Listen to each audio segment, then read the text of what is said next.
Right, thank you so much. We are definitely going to get to all the news and notes from the NFL, Kevin, including much more on Raiders defensive end Carl Nassib following his historic announcement yesterday. Yeah, plus we'll get you ready for Game 2 of the Western Conference Finals as the Suns look to take a 2-0 lead over the Clippers. They'll have to do it again without Chris Paul. That leads our finals history. Whew, it was quite a day for Devin Booker. NBA reporter Dave McMenamin is joining us now from Phoenix ahead of Game 2. So CP3's out. What more can you tell us about when we could possibly see a return from him? Well, Elle, as the point guard reaches the 9-day mark. In his 420th NBA game. What is he planning? I love it. It's like, what else can he do? What have you done for me lately? What else is he planning for an encore tonight, Dave? Well, a quick look back to how impressive that. It is more than just a Chris Paul or Devin Booker effort that has them, to many people, the presumptive favorite should they be able to get out of this conference final. Who do you think is another Suns player that's stepping up in the absence of CP3? You have to look at DeAndre Ayton. This Suns team in a couple of days have been compared to Hakeem Olajuwon and Kobe Bryant. Oh, I mean, just wow. And Stephen A. Smith is going to defend that coming up as well. Dave McMenamin with the latest ahead of Game 2 from Phoenix. Thanks, Dave.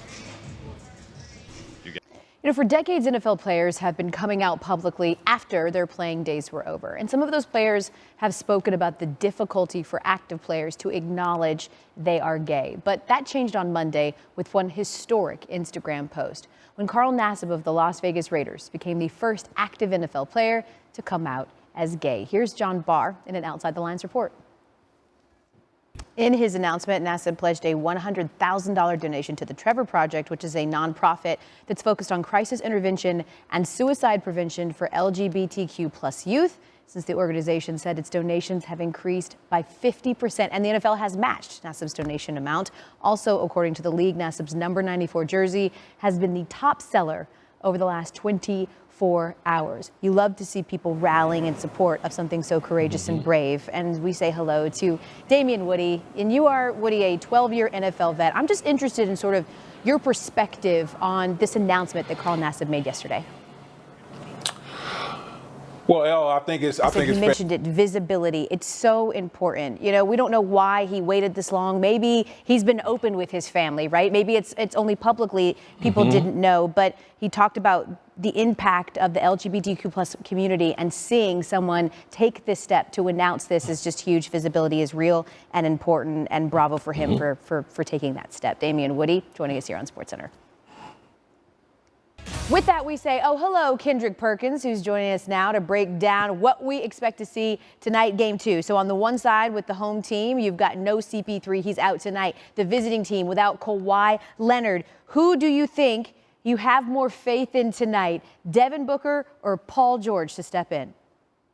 Ooh, I mean, it's a hard one because PG showed us in Game 1. He got us a 40-piece wing dinner, lemon pepper loose style, and he handed out 10 biscuits, okay? So I'm just looking at it right now. I got more faith. Run through biscuits and wings and bottom of the bag French fries, which, by the way, are the best because you didn't expect them, right? So it's almost like playing with house money. And the same could be said for the Suns, who still get a win despite not having CP3. Who do you think gets the win tonight, though, in Game 2? I'm going with the Phoenix Suns. Fans that are sad about CP3 not playing. Scott Foster is the crew chief tonight. CP3 teams have lost 11 consecutive playoff games, even one that he didn't play on when he is the official in this game. So we're certainly going to see if that rings true tonight. It's just a little unintended beef between CP3 and Scott Foster. Kendrick Perkins joining us here to break down Game 2. And our NBA reporter, I'm so thrilled to get to talk to my old friend Massouk, who's joining us now live from Phoenix and with Kawhi sideline. What other injury concerns are the Clippers dealing with tonight in Game 2? Well, first of all, I got to congratulate you talking smack to Nagandi about not feeling any panic. The Clippers aren't feeling any panic either. They've been here before. And how bad they are in those first 2 games of the series in this postseason. They are really good in games 3 through 7, although they would love to be able to steal one tonight on Phoenix's home court. Massouk joining us here to break down Game 2, which is just about 3 hours from now.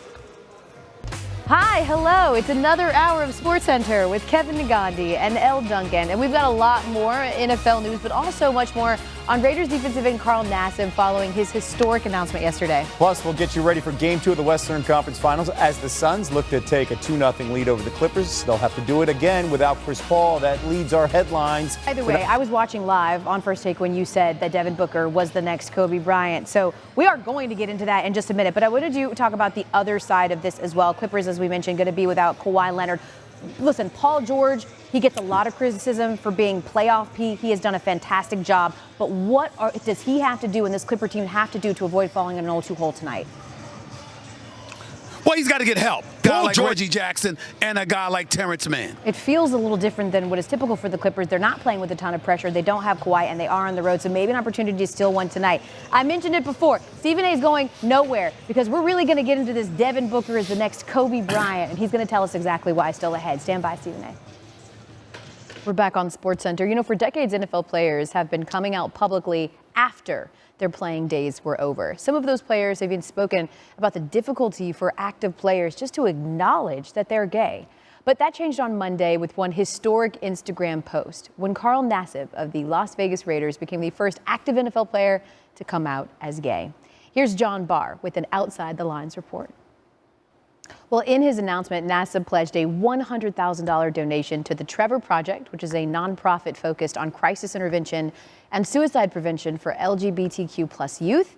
And since the organization, since he made his announcement, the organization said its donations have increased by 50%, and the NFL has matched Nassib's donation amount. Also, according to the league, his number 94 jersey has been the top seller over the last 24 hours. You love to see a community of people wrapping their arms around Carl after doing something so incredibly courageous. As we say hello to Marcus Spears, who's joining us now. You're 9 years in the league. What's your perspective on his announcement yesterday? LD, first of all, what's up? Ain't seen you in a minute. And on Nassib, man, I'm just proud. Imagine, he said he agonized for 15 years over making this announcement public. But he did say one thing that I want to end with, and I think it really sort of encapsulates why what he did was so important. He mentioned in that post that studies show just one accepting adult in the life of an LGBTQ plus youth decreases the risk of attempting suicide by 40%. 40%. I mean, 40%. Wow. It's absolutely remarkable. So thank you, Carl, for what you did and how many people you'll affect because of it. Marcus Spears joining us here on SportsCenter. All right, with that, we're going to bring Stephen A. Smith back in. We're getting ready for SportsCenter at Stephen A. top of the hour right here on ESPN. We just saw Daryl Morey featured prominently in that piece, Stephen A. Ben Simmons' draft stock has never been lower. What would your advice to Morey be right now? Trade him. Move him. I said it a couple of days ago. And everybody knows it. Then what you need to do is use him to get viable assets, like an Andrew Wiggins with first-round picks from Golden State, like a C.J. McCollum from the Portland Trailblazers. Somebody wants to say it, so I'm doing it for them. He has to go. It's funny that you mentioned Shaq, because even Shaq was like, yeah, I was horrible at the free throw line, but I certainly didn't change my game to avoid it. And we saw Ben Simmons just flat out avoid being aggressive because he didn't want to have to shoot the basketball. Let's talk about Game 2 tonight. You're in Phoenix right now, and we've got two stars without their partners, right? So who is under more pressure right now? Devin Booker without CP3 or Paul George without Kawhi Leonard? Well, it's clearly the Clippers because if you're the Los Angeles Clippers, that's how you avoid planning for your vacation. Because I believe if they lose Game 2 tonight, that's exactly what they'll be doing. They'll be preparing for a vacation. And the Suns are already so heavily favored in this series. Stephen A., listen, it's not game night on ESPN without SportsCenter with Stephen A., and that is coming at the top of the hour. About this series. Yeah, I feel great. Because we're playing with house money, baby. Let's go. We're so ahead of the process. We've processed twice in the time that you've had to process. Stephen A., SportsCenter is next. Let's go, Hawks. Eddie.